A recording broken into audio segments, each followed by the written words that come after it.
Things are coming together now. We've defined the derivative of a complex function. We've proved a bunch of limit laws about how to operate on the limits of those functions.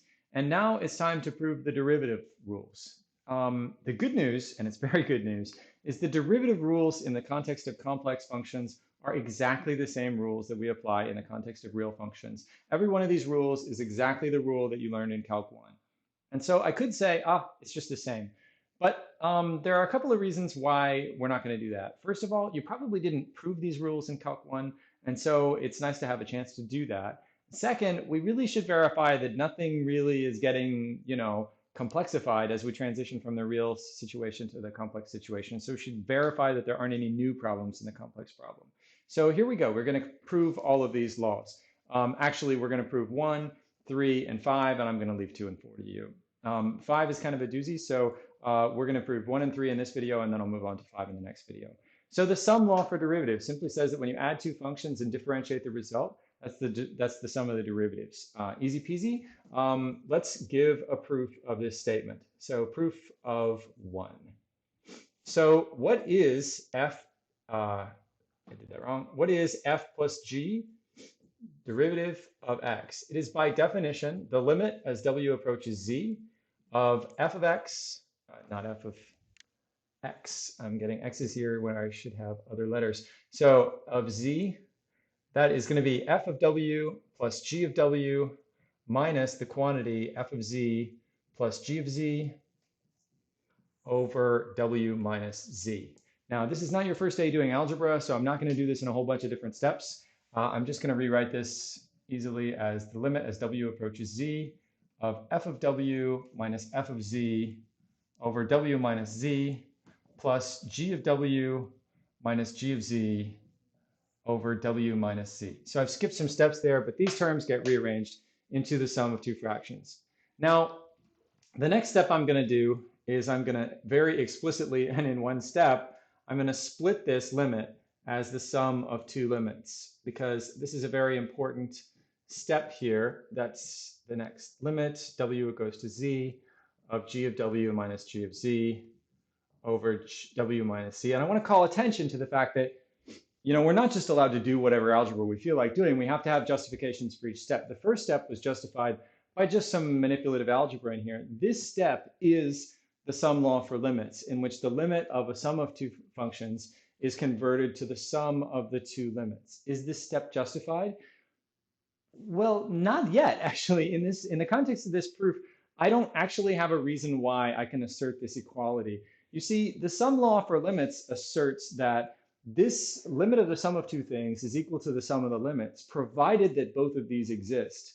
So if I can continue the proof in such a way that I prove that each of these exists, then I will sort of backfill the justification for this equality. If I continue the proof and this one fails to exist, then even this conversion will have been wrong. So we have to be a little bit careful applying the sum law for limits. As a rule, when you apply the limit laws, if everything then furthermore works out and you get things exist, then you were correct to apply the limit laws. But if you apply the limit laws and then you get big problems, then probably the application of the limit laws itself was an error. So this is kind of provisionally justified by the success of the later proof.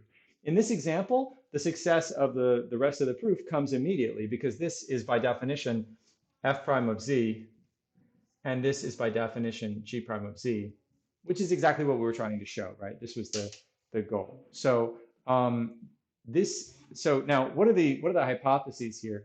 I should point out here that in each of these cases, this limit is claimed to exist and equal these limits, but under the assumption that these two limits both exist. And those assumptions get more tangled as we go through here. These limits, so these derivatives, which are limits, have to exist. Here, the denominator has to not be 0. And we can put all of these caveats together by simply saying, provided the right-hand side exists.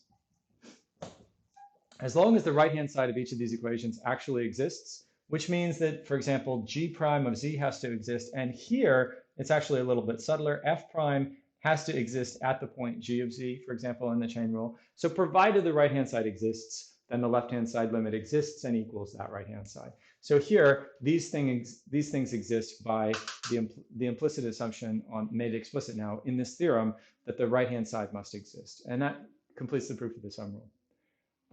You may be asked to prove the difference rule. If somebody asks you to prove the difference rule, you can work from this proof, and you can change some of the pluses to minuses and some of the minuses to pluses, and everything will be just fine. So let's move on to the product rule, which is actually not much harder than the sum rule.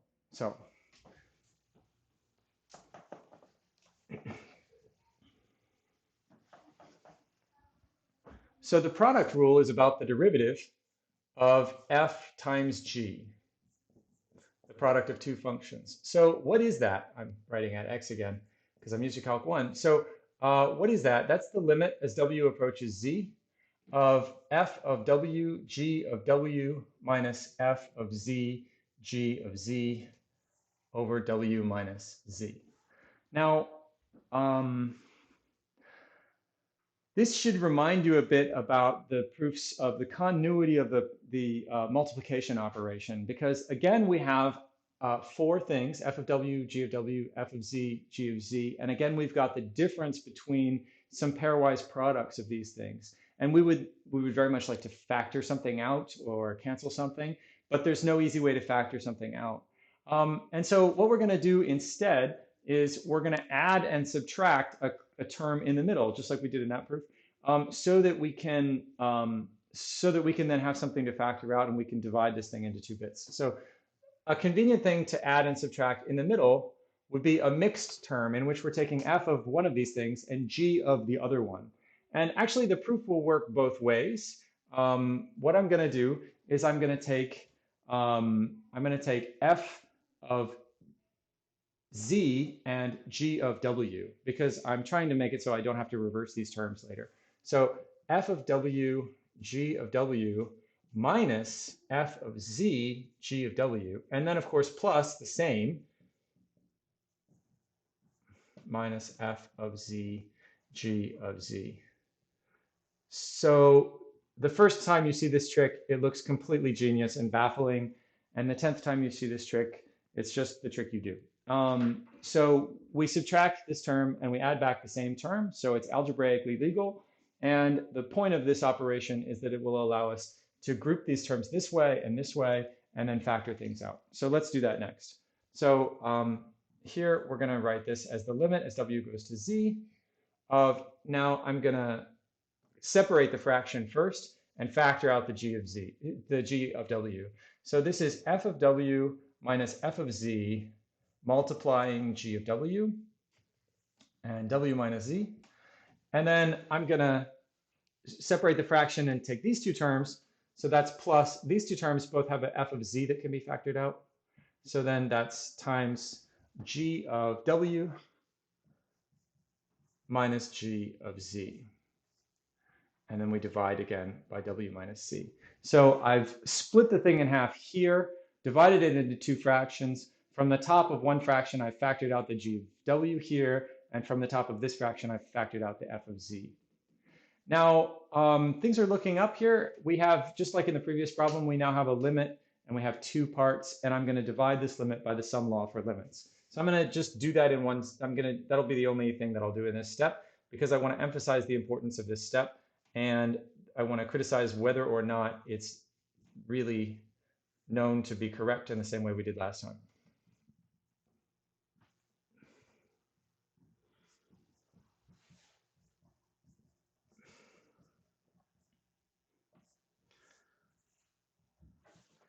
I wrote w goes to w, which of course is wrong. W goes to z.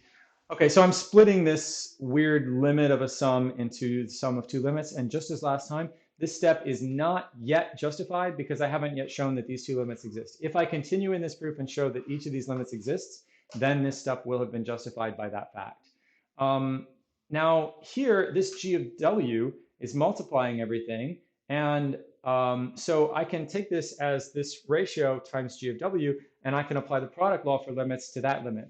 And I can do a similar thing over there. So what I'm going to do is I'm going to apply the product law for limits to each of these limits individually. And so the first limit that I'll get is f of w minus f of z over w minus z. And then the next limit that I'll get is g of w. That's as w approaches z. And then here, I'll split this in exactly the same way. W approaches z, I'll factor out the f of z. And then I have the limit as w approaches z of g of w minus g of z over w minus z. So again, we should critique the logic of this act. I have split each of these limits using the product law for limits. The product law for limits says that the limit of a product is equal to the product of the limits, provided that both of those limits you get in the end actually already exist. Do I know that they do? Well, I mean, it won't be long, but not yet. I don't yet know that these limits exist. And so this, again, is an act of using the limit law under the expectation that we will get things that exist. But if they turn out to not exist, then this will have been a mistake already. All right. Now, how do we do these limits? Well, some of them are derivatives, right? This thing is the very definition of f prime of z. So that's good. This thing, let's talk. So this is g of w as w approaches z. Now, if g is continuous, then the limit of g of w as w approaches z is simply g of z. Is g continuous? Yes, because a differentiable function is automatically continuous. So we proved that in a prior lecture. So this is g of z because g is continuous. Then here I have the limit as w approaches z of f of z. This is not going to be a continuity argument applied to f because notice it's as w approaches z and f of z, not f of w. So this is actually a constant argument. F of z is a constant from the point of view of what's actually approaching what here. It doesn't depend on w, and so it's a constant from that point. From the point of view of that limit, it's constant. So we get f of z. And then finally, this is the very definition of g prime of z. Do these derivatives that I'm writing g prime of z and such actually exist? Yes, they are presumed to exist by this, provided the right-hand side exists. So here we notice that we actually have an assumption that justifies these conversions. Therefore, these limits exist. Therefore, these exist. Therefore, all the applications of the limit laws were correct. And that proves the product law. So there we have the sum law for derivatives and the product law for derivatives. And next, we'll prove the chain rule for derivatives, which is, well, looks very easy, but is substantially harder than it looks.